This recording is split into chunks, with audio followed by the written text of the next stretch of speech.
Right, good afternoon everybody. It's been a long time since I've done a milking video. I've only got two, I think, uploaded. I've had a couple of requests to do some more, so here we are. It's Saturday afternoon and it's milking time. I'm going along the row now, prepping the cows. 4 milk each one. They're all cleaned at the minute, so I don't need to wipe them or anything like that. So just go along, 4 milking them to make sure each of the quarters is okay, the milk is fine. And it also then stimulates milk letdown.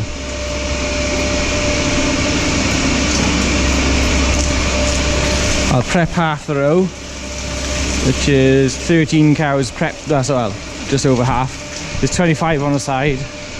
I'll prep half the row and put half units on. I'll then do the second half. I'm spraying after they've been milked. Then you're spraying this iodine. It's iodine-based disinfectant.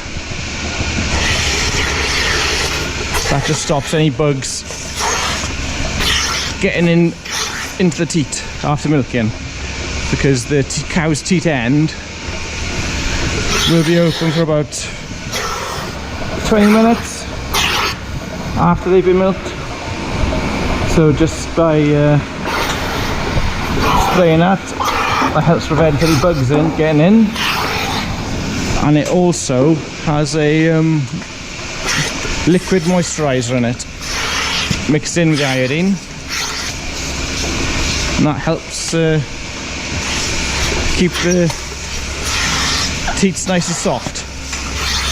Otherwise they get chapped skin on their teats, and that wouldn't be very comfortable at all. It's not nice when we get chapped lips in the winter. The poor old cows wouldn't want to get chapped teats, would they?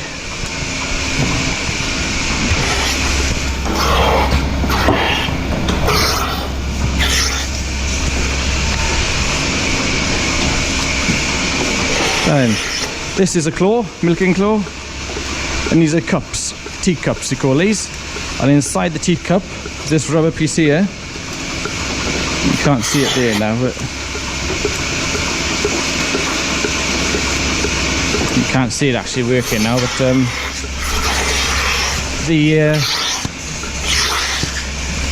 inside the teat cups, I don't know if you can make it out there now, look, that's contracting. Squeezing and letting go. That's the teat cup liner, mimicking the action of a calf sucking.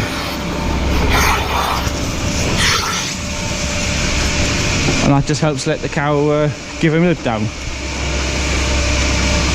But contrary to popular belief, the milking units don't suck the milk out.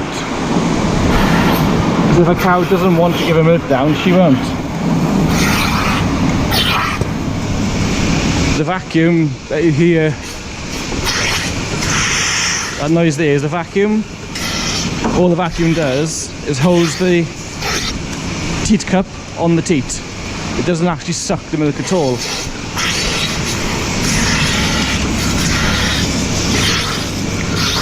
And once the cow is giving her milk down, the vacuum then takes it away up through the pipes, through the milk meter up there. And once it's gone through the milk meter, it goes into this stainless steel pipe and then down to the stainless steel vessel at the back and pumped into the bulk tank. And it's stored in the bulk tank ready for collection by the tanker then. So it's a relatively simple process.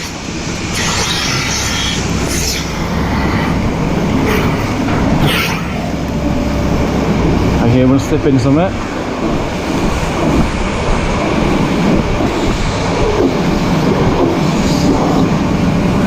That one just slipped off the teat a little bit and was squeaking.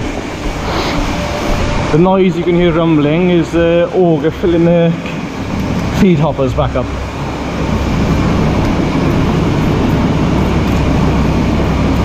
I'll prep the second half of the row now and spray them.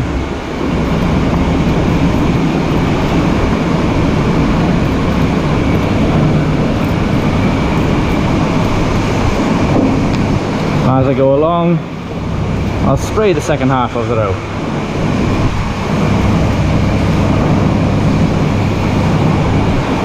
Always make sure we give the teats a good covering with spray.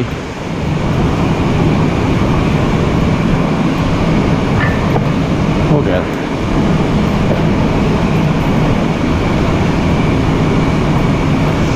And that's the relatively simple process of milking. Doesn't hurt the cows.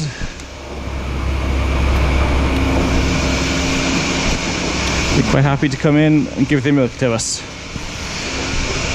If they weren't happy, or if they're sick or stressed, they won't give their milk down. The cow has to be in a good, it sounds a bit odd, but she has to be in a good state of mind, relaxed, fit and healthy, and she'll give her milk down to you, no problem.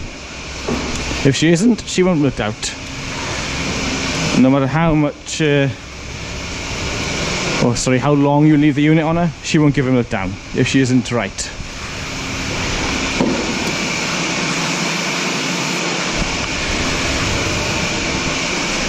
No, wrong one. I can let them go now.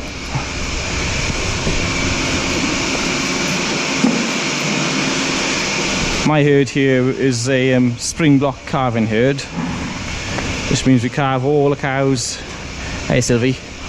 Which means we calve all the cows in a 12-week period from beginning of February to the end of April.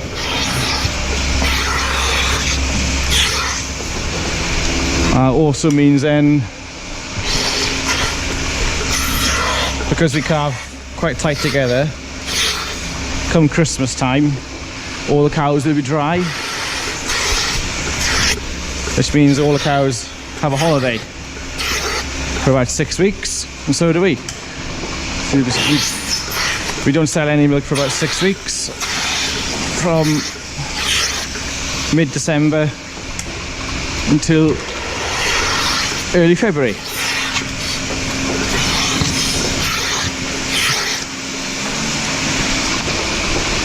My herd here now calves. We've got a mixture of cows here. Like this cow here is quite a Holstein type cow. This one behind it then is a crossbred, and if you look, well, there's two Holsteins either side there now and a little crossbred in the middle. But it's a crossbred in the middle that we're breeding for these days. She'd be a Jersey cross, she would. Because we're more of a grass-based system these days. So as soon as the cows calve in the spring, as soon as conditions allow, they're out to grass. When they were out to grass this spring from, when was it? Early February, I think. We had quite good grazing conditions in February, and as soon as March came, this year came really wet. It's a bit more of a challenge then.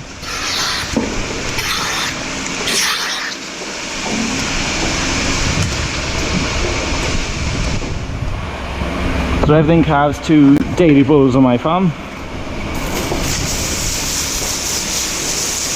So all either Jersey or we've been using a New Zealand crossbred bull as well.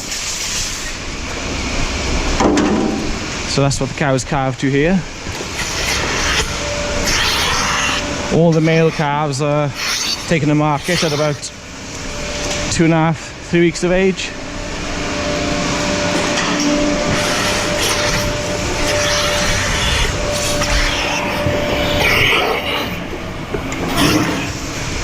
Unless we're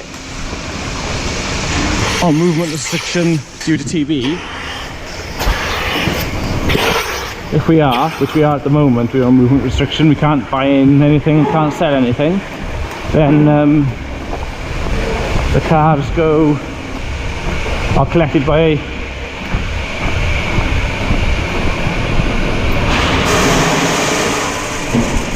a chap, and they go off to a slaughterhouse at about 3.5 weeks of age, which isn't very nice at all. It's really hard thing to do. If I'm completely honest, it's not nice. But unfortunately, I haven't got the facilities or resources to rear them all on.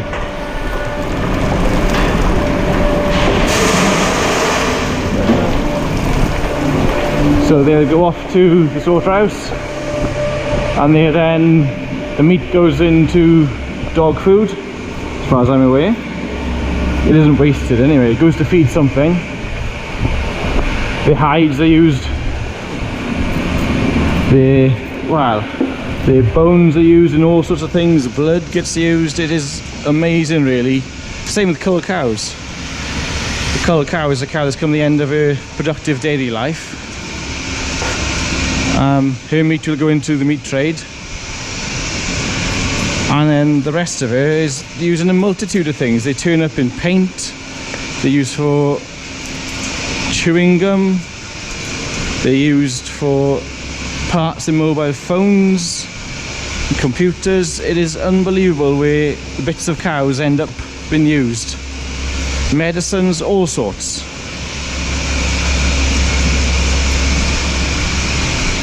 So even though those little baby boy calves go off to slaughterhouse, they do get a use, but it doesn't get any easier when we're loading them onto the lorry. I can tell you, it's not a nice thing to do at all.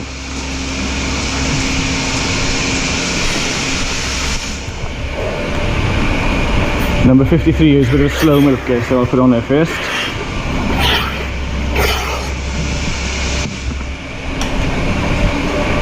Any cows that have treatment for any illnesses, or if they've been treated with antibiotics, they're usually milked last, and they're milked into dump buckets, which is down the other end of the parlour, which is a milking unit that we plug into one of those taps down there, and then that milk is dumped. We aren't allowed to sell milk containing antibiotics. And every time the tanker comes to collect milk from us, they take a sample, and if they find antibiotics in there, we've got to pay then to get rid of it. And the only thing they do to get rid of antibiotic milk is they burn it. It's sent away to be incinerated. So we've got insurance cover. We're covered by insurance for 2 antibiotic failures a year. Dirty. Yeah, covered by insurance for 2 antibiotic failures a year. So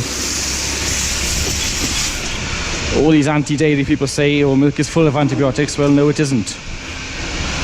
It's not allowed to enter the market. It all has to go to be burnt, or it's chucked. If it ends up in the factory, it has to go to be burnt, or here it goes into our slurry lagoon.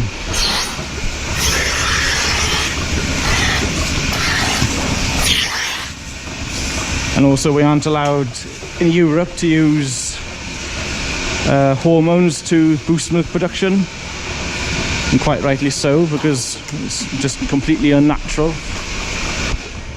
Some farms in America do use it, but I think those farms, the number of farmers using it in America are reducing.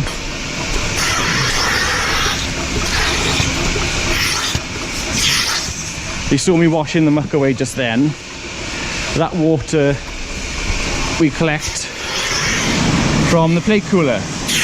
The plate cooler is like a radiator that works in reverse. We pump cold water through it from our borehole, and then as the milk goes through it, the cold water extracts the heat out of the milk before it goes into the milk storage tank. And then that water then flows through the plate cooler, then goes into a storage tank, and it's then used to go through the volume washer there. And then the volume washer water ends up in the slurry lagoon. That then carries the solids from the slurry lagoon back out to the fields.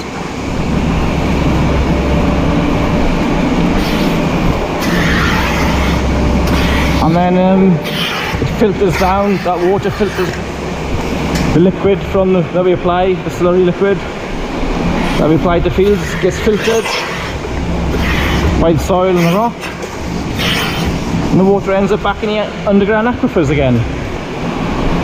So it just goes round in a big circle. So like the water you saw me using there, it's cooled the milk, gets used to wash the parlour, and also is used to carry the slurry out to the fields from the lagoon in the tanker, in slurry tankers. So for each litre of water we use from our borehole for the milking process, it gets used 3 times.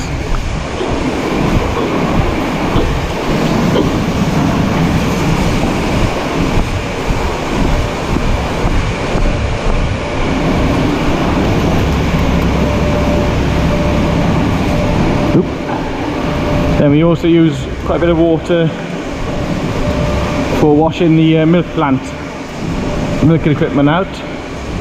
All that also ends up in the slurry lagoon. And this little lady is quite fidgety because she's got warts on her teats. You see them there? And she doesn't like me prepping her.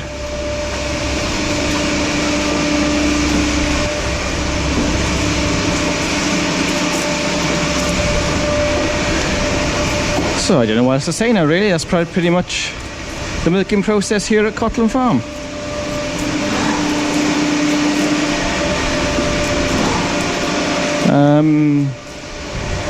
Yeah, that's about it really. We've currently got 180 cows, and in a year or two I'm hoping, a couple of years, to build up to about 300.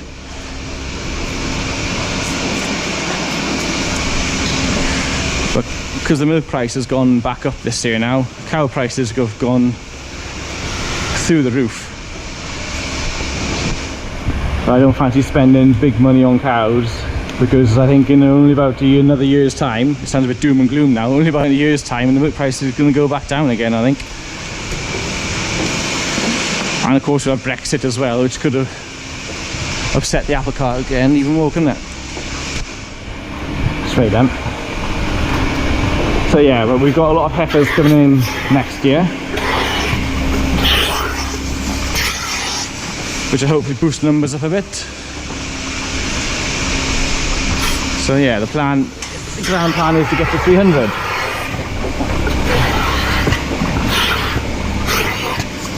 This last couple of years has been quite tough really in the dairy industry with low prices, but got good price this year now. So we'll be able to make a few investments again now. One of which hopefully you'll see now in the next couple of weeks. I won't tell you what it is. I'll leave you all to guess.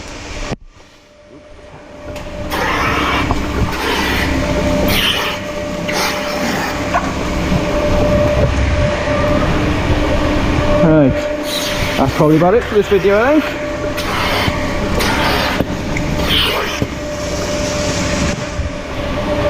Yeah, I don't think of much else to say, so I'll say bye bye for now.